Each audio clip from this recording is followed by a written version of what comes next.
هروبهم من الظلم في بلادهم وصولا إلى القصور العاجية التي قد تتمثل بخيام في بعض الأحيان على الأراضي الأوروبية. في الفيديو يبدأ ماريو مرحلته الأولى، ولكن بحياة واحدة إن خسرها بات من المستحيل أن يستعيدها، حيث ينطلق بحقيبة كلما كثرت النقود فيها كان المهرب أكثر رضا والرحلة أكثر أمانا.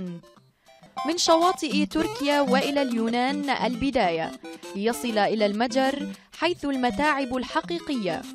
سياج كبير خلفه رجال أمن أو قضبان حديدية، أما إذا كانت البصمة من نصيبه فهو الأسوأ حظا كلاجئ يرغب في تحديد وجهته، وتكون الحفرة الأخيرة التي قد تعيق أمله في الوصول إلى ألمانيا أو السويد. شهرة سوبر ماريو العالمية القادرة على اختراق عوائق اللغة والاختلافات هي السبب وراء اختيار الشاب السوري صاحب الفكرة لهذه الشخصية الخيالية ليصل مبتغاه إلى كافة الأعمار والأجناس.